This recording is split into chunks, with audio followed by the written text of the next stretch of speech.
On the 9th of February 1969, the first 747 with Pratt & Whitney JT9D engines lifted off from Everett, flown by test pilots Jack Waddell and Brian Wiggle.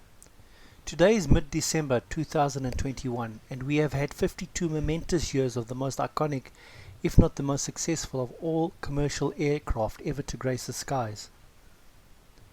As we speak, Boeing are winding up the production of this great aircraft, and in the Mojave Desert, many old queens are being slaughtered, put to death out of a sense of expediency, and with each queen that dies, so do the dreams of many people who remember the glory days. There is an old saying that goes, if it ain't broke, don't fix it. Is the 747 broken? No, it is not. There was a proposal by Khmelyuk to build a twin-engine double-deck variant of the A380, dubbed the A370, and quite frankly, I like the idea. Perhaps this is a route we could explore with the 747. So what's the problem then? Well, all the talking heads say it is no longer financially viable. Besides, the 777 is taking over. Or is it? The 777X is having some teething issues. Many people do not trust the 737 MAX anymore, and the 787 is also displaying some concerning mannerisms of late. As for Airbus, the A380 is considered obsolete before its time, and the A350, well, let's not go there. Speak to anyone you like about flying, and everyone who ever flew on a 747 says it was the greatest. Ask anyone who has never flown on a 747 what they want to fly on, and 99% will say 747. All my life I have flown on various types of aircraft in reality, but never a 747 yet. It is my fervent hope that before I leave this planet, I get a chance to ride on the Queen of the Skies. Even my daughter, when asked which aircraft she wanted to fly for her first flight on her daddy's Flight Sim 2004, without hesitation said, Boeing 747.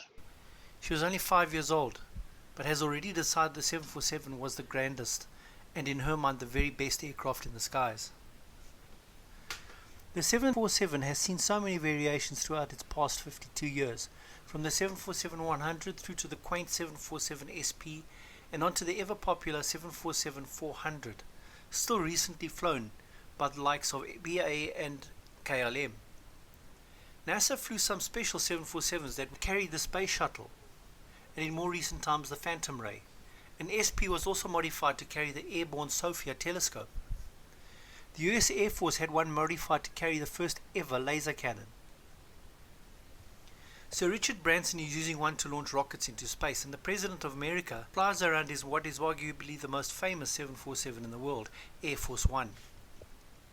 Yes, she has become the Queen of the Skies in all our hearts, and no, she ain't broke.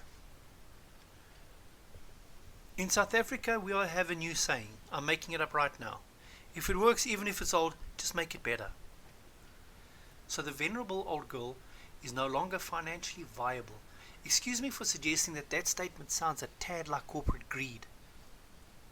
But okay, if she's no longer financially viable, how about we make her financially viable? How do we do that, you may well ask? Okay, here goes. The airframe of the 747-400 is predominantly alloy. How about we replace alloy with composite materials? The 747-8 is already flying with fly-by-wire, so the heavy hydraulic systems are no longer an issue. All that would be left to fix the financially non-viable question is to fly a 747 modified to have only 2 engines. Is there an engine big enough? Why yes, the GE9X, currently fitted to the new 777X series. Worried about ground clearance? You guys at Boeing are plenty smart enough to develop the cowlings for the engines, just like you did on the 737-400s. And I'm sure General Electric aren't sitting on their laurels and saying, well, the GE9X is the last engine we're ever going to develop. Besides, the GE9X has already flown on a 747 airframe. What would happen if someone decided to come to the party and buy or lease the 747 production line to build a new generation of the legendary 747 modified as I have outlined? Well, straight out of the gate, there would be more job security for the people currently working on the 747 production lines. No more having to lay off people and shut down the production facility. Secondly, the historic and legendary 747 would continue, same as the great B-52 that first flew on April the 15th, 1952, and which is so financially viable that the powers that be are speaking of only looking at retirement in the 2050s, by which time the B-52 will be a century old. We could make this flying machine as long-living as the Electra's DC-3s and 4s, and many other aircraft from the 40s and 50s still being flown by the ice pilots for the likes of Buffalo Air and Northwest Territorial, etc.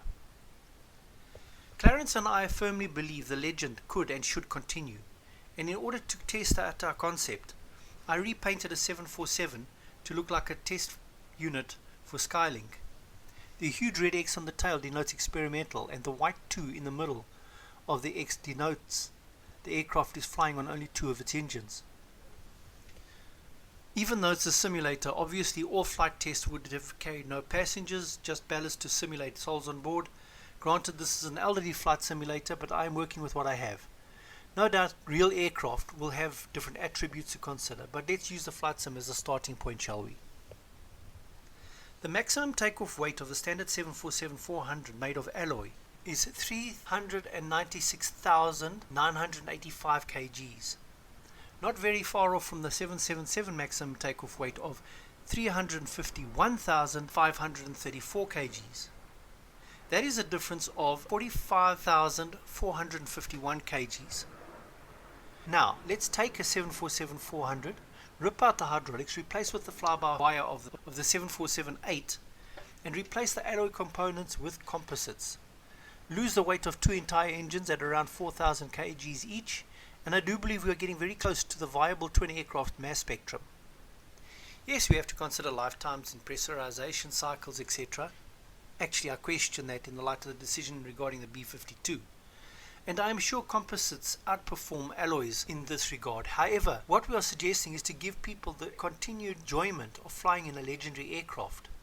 Ask any 80s kid to draw you an airliner, and I am willing to bet that most times the picture would feature the distinct bubble on the top denoting a 747.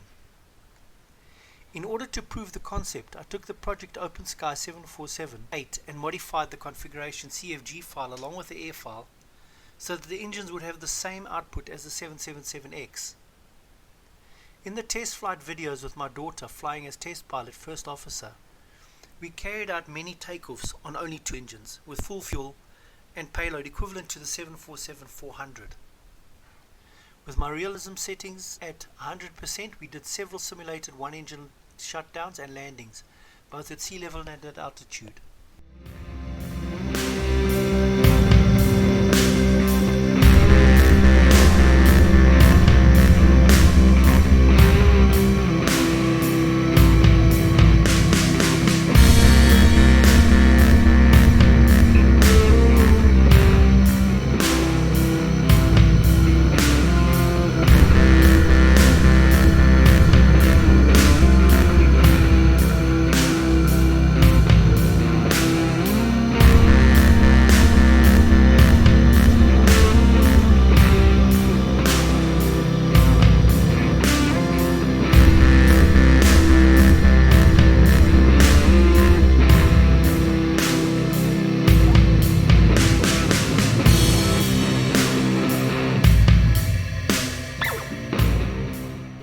I showed 2 versions here where I landed firstly crabwise with a single engine running for the duration of the touchdown.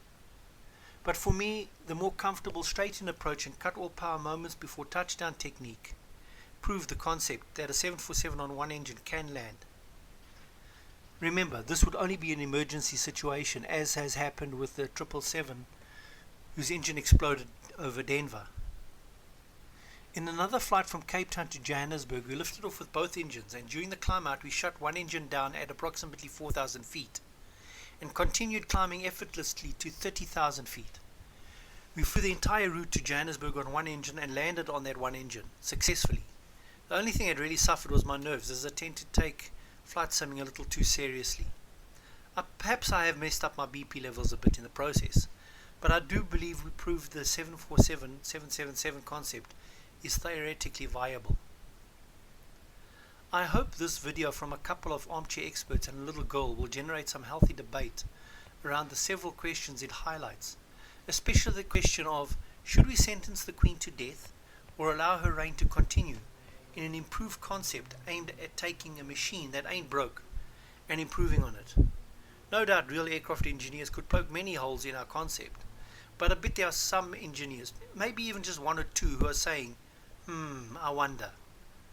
I want to fly in a 747. Are there any other takers? Even if it only has 2 engines, as long as it has that distinct 747 shape, it's still jumbo enough for me.